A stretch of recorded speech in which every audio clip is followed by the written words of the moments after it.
Welcome in, ladies and gentlemen, to KSR's rapid reaction of Kentucky's 60-58 loss here in the Food City Center to Tennessee. Number 11 Cats fall to the number 17 Lady Vols in what was really a bizarre, confusing, unfortunate game. Um, you know, I thought Kentucky, kind of like Kenny Brooks was saying in the post-game press conference, I actually thought Kentucky played really hard. It didn't feel like Kentucky quit ever. It didn't feel like Kentucky, didn't, it didn't feel like they laid down, right? But there was just something about today where Kentucky just couldn't get the job done. Obviously, the very end of the game, um, 8 seconds left, they get a look to Clara Strack, open three, or at least fairly open, and shot doesn't go in. And Kentucky ends up with the ball with 2 seconds left in the game. And you're sitting there thinking, okay, is there a game winner in the works? What's Kenny Brooks going to draw up here? And unfortunately, we never really got to see, because Tony Morgan, to end the game, throws the ball at Talasia Cooper's feet, and Talasia gets it. What I thought and what Kenny kind of said he thought in the postgame press conference was that Tony probably thought there was a 5-second call coming, and she was trying to throw it off Talasia's feet to get it back out of bounds and try again. But that obviously didn't work out. And it's really unfortunate that Kentucky just couldn't even get a shot off, right? It just really sucks. I think for me, the main thing that, I take away from the game is that it just felt like, again, like we saw against Mississippi State, where Kentucky is just tired, where Kentucky, is just so exhausted. To go off the minutes distribution again, Jordan Obi played 36 minutes, Tony Morgan played 39, Asia Boone played 31, Clara Strack played 35, and Amelia Hassett played 39. Lexi Blue did play more. She played 17 minutes. Kaylin Carroll played just 3. Neither of those two gave you any offensive production or really any production at all. Both went 0 for 1. Lexi and Kaylin, and of course, Josie Gilvin didn't even touch the floor today. There's a lot of reasons you could say Kentucky lost the game. 16 of 25 from the free throw line, right? Could have made a couple more free throws here and there. Gave up a couple open looks defensively. It's just so deflating, because Kentucky trailed for the majority of the game. Kentucky trailed for such a long period of time, and then all of a sudden they're up 49-48 with 6 minutes to go, and they just can't finish, right? I don't know.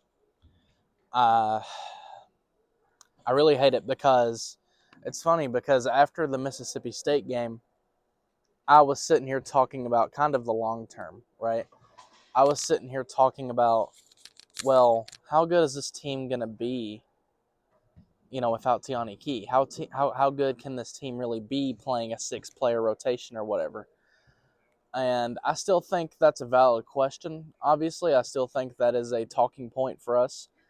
But, in the long run, I almost want to say I'm not worried, because, even before the year, a fully healthy Kentucky team, I could have seen Kentucky losing this game and saying, okay, it's a tough road game, great environment, right? Over 10,000 people are here today, right, for this game.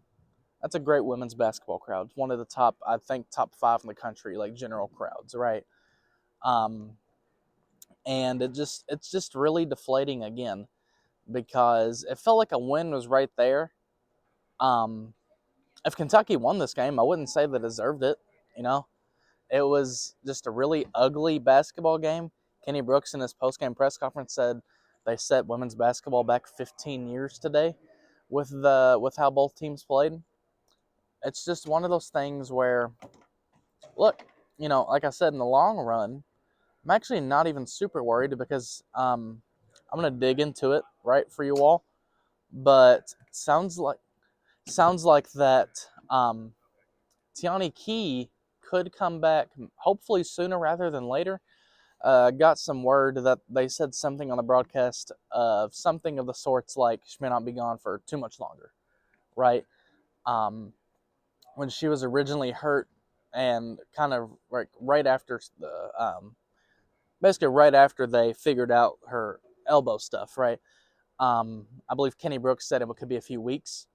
It's been a few weeks, right? So I think that, she could return in the next, this is pure speculation at this moment, maybe in the next couple weeks, but we're going to find that out shortly, hopefully. But it's like I asked him in the press conference, is it really just a matter of trying to keep afloat until Tiani comes back? And it's like, yeah, that's all it is.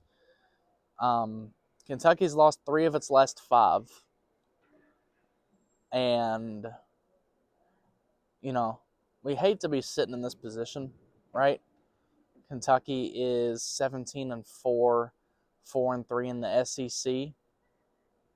You really hate that. Kentucky is not going to win the SEC, right? But, it is January 22nd. Let me double check that. January 22nd.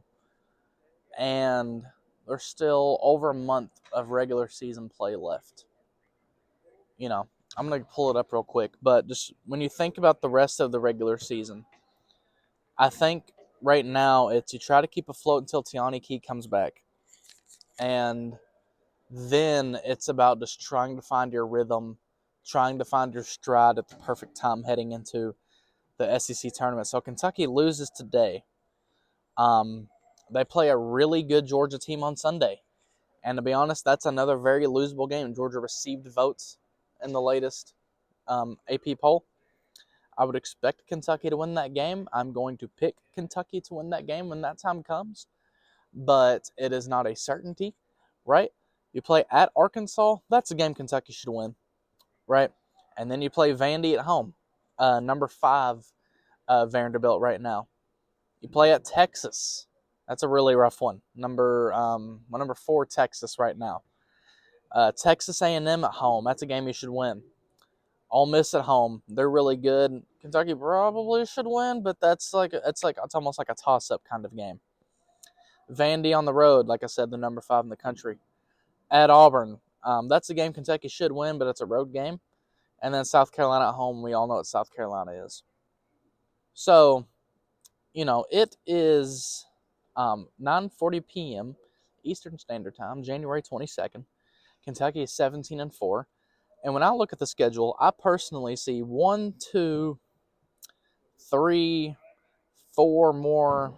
I'd say 4. Actually, let's do this again. 1, 2, 3, 4. There's 4 wins they should get. There's 4 wins that, just going in chronological order again. I would say Georgia, Arkansas, A&M, and Auburn are wins they should get. So that would put you right now, not even counting the losses or other potential wins, at 21-4.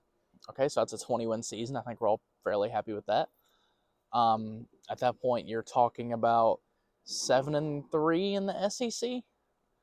And then it comes down to, okay, well, first of all, I'm counting Georgia and that, like, those games that they should win. So, and then it's, can you split with the Vanderbilt, right? So there's 22 wins. And then there's Ole Miss at home, right? And then can you get a win against Texas or a South Carolina? And it's tough. Right now, Kentucky's 17-4, and there aren't that many definite wins left on the table. But just looking at this schedule, I think you're hoping to have Tiani Key back pretty soon. Until then, you just try to survive. You just try to live.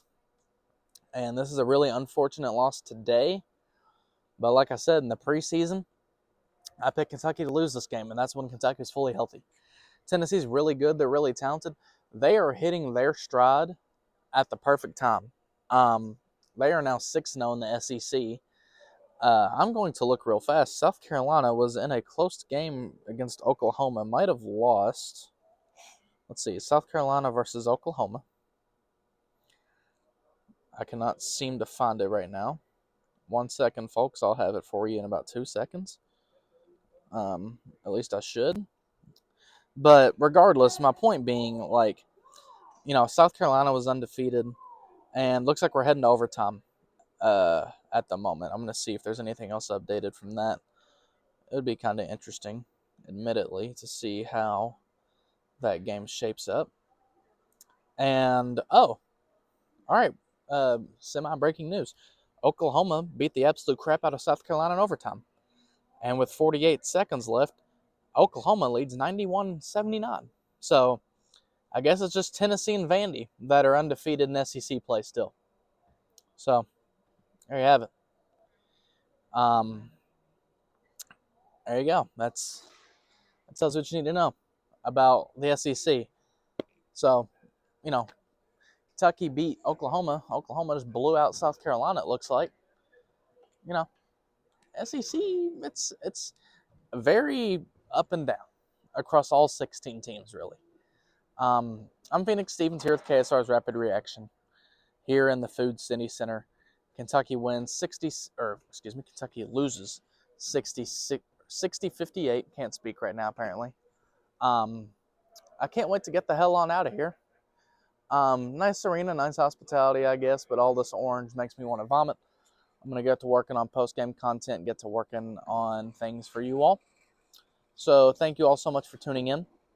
I greatly appreciate it. If you enjoyed this rapid reaction, or if you have thoughts of your own, like, comment, subscribe. Let me know what you think about this loss, because, big picture, I really don't know the difference it makes, but it just really sucks for the game to end the way it did, with Tony Morgan practically handing Talasia Cooper the ball to end the game. So, like I said, I'm going to get out of here. Thank you all for tuning in.